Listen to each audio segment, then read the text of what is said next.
Amy. I'm in the studio and I want to share some simple Valentine's Day crafts with you all. I've shared this stuff before.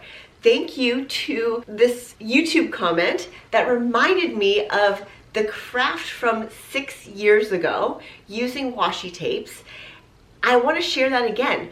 I have to remind myself, especially during this time of transition where I'm trying to figure out where I am in the studio, if I can dig deep into the archives and share things with you that maybe you haven't seen before, or if you have seen it, you can do your own fresh take on it. There is something inside of all of us, I think, that feels as though because we've done it, we can't bring it back up again, or we have to completely shift our outlook on it and come up with something completely new. Well, to tell you the truth, I do Valentine's Day crafts all the time because I believe that you can celebrate love at any time, and you should be celebrating love on the daily. So I'm going to encourage you to use your supplies, use whatever you have. I'll take you through some easy, super simple DIYs that you can share for Valentine's Day if you're last minute like me. If you've been following my channel for a while, you know how much I adore washi tape. It comes in all kinds of different colors, patterns, widths, and I really love the idea of just sticking down some washi tape onto cardstock in strips. So you can do this a number of ways, but I think the easiest way is the way I'm doing it, where you just tear it off and lay them down as you feel. I stuck with a color scheme of reds and pinks and a little bit of orange here. Whatever makes you happy. You could also do this if you don't have as much washi tape as you'd like. You could try doing the same kind of technique with markers, watercolors, paints, acrylics. You could use Crayola markers, draw some stripes, anything that you have that you feel like using. A simple striping pattern is really easy to work with. So now that I've got this full sheet, it's so nice to look at. I also have a sheet with a little bit of sun damage on it. This is just a red piece of paper with a white jelly roll pen. I'm drawing some freehand hearts, not worried about how perfect it looks. In fact, I want people to know that I made this by hand, which is part of the charm. So if you are into just drawing freehand hearts, embracing your imperfection, do a bunch on the sheet that is going to become your stencil. You'll cut them out individually, and then you will turn your washi tape piece of paper over, grab a pencil, and use those hearts as a stencil to trace onto the back. And what's great about this is the fact that you have different sizes. You can use up every inch of the paper if you would like and maximize the washi tape strips as much as possible. Here I'm just cutting out the hearts. And what's great about having the different sizes and the different colors come together is that it makes for unique hearts all over the place, and it's so fun to see them dancing around here. Before I show you how I finished off the hearts, I found an example of using the same type of concept with patterned paper. So if you have different types of cardstock or patterned papers that you want to use, strips of it, you can definitely do that instead of washi tape. This one happens to be a layout, a scrapbook layout, which you can also make for somebody. I love the idea of taking the colors and using it and using your supplies the way you want to. This is an example of a love list, which is another way to celebrate what you love about either a season, a person, a trip, a moment, however you want to document what you love. If you do complete a love list, like a scrapbook page, you could also frame it for somebody. This is from, I think, 2011, maybe 2012. It's from a long time ago. But once again, you see the repeated pattern of the stripes going on. It's a design element that's really simple to use. I also like the idea of stitching on paper. So if you have an idea of what you want to embroider onto paper, it's really quite easy. And I'll see if I can link the video to where I show you how I accomplish stitching on paper really simply.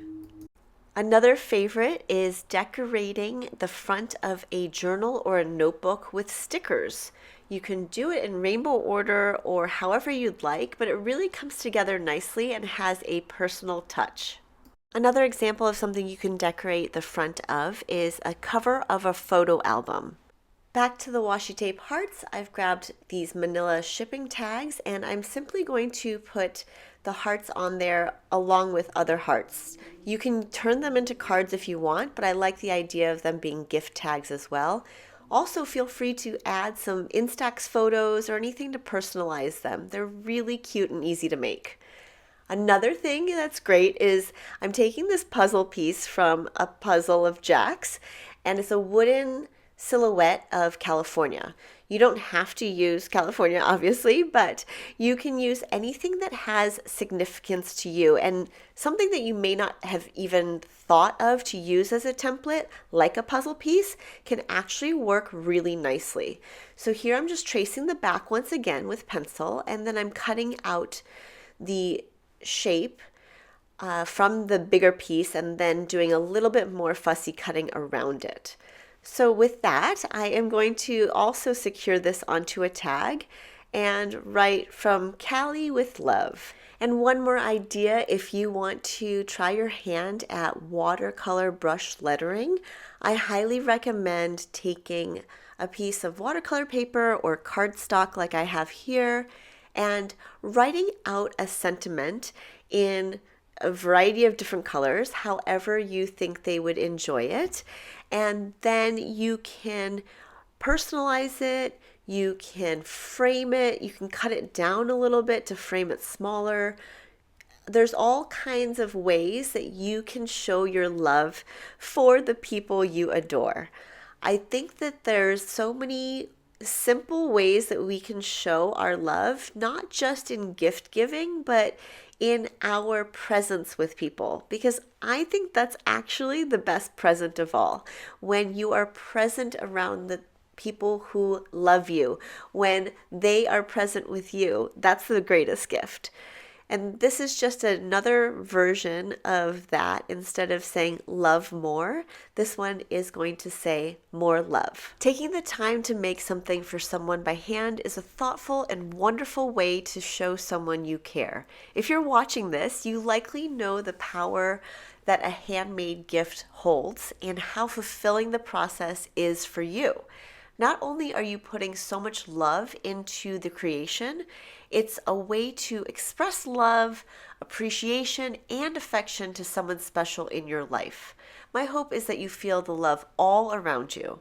Show yourself some love too, and take this month's printable, which is linked below, magazine clippings, and print out pictures to create a self-love journal spread or scrapbook page. Fill it with things you love about yourself and things that make you proud to be who you are. It may seem silly, but it's also a form of self-care that you deserve. Here's an example of something I made back in 2011. Meaningful memories made by hand, things you do so well, are gifts that truly last and always tell the story of your love and how you felt. They show that you care, went the extra mile to create something special with your own personal style. Handmade gifts bring joy and light to those who receive them, day or night. Hey, I made a poem. I'm a poet and I didn't even know it. They are treasures to hold dear, and they will bring a smile year after year. Look at me on a roll.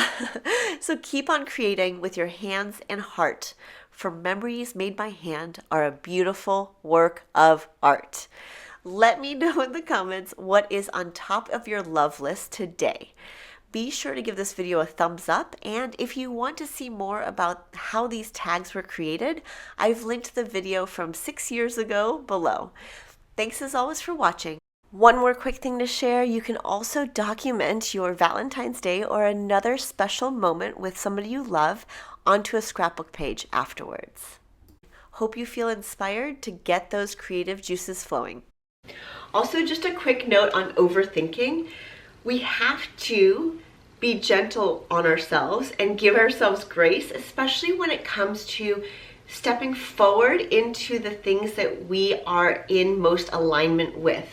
I love making these videos. I've made a ton of videos before. What I love about YouTube is that it's searchable. So the person who commented on the video reminded me that I've already got great content that maybe was from a long time ago that is still being seen somehow. And I really want to encourage you to not overthink your making, your creating, your process.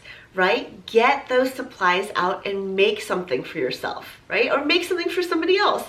I promise you it's worth it. It's worth it, and nobody's going to say, oh, well, that was so 6 years ago. You can not take ownership of their opinion.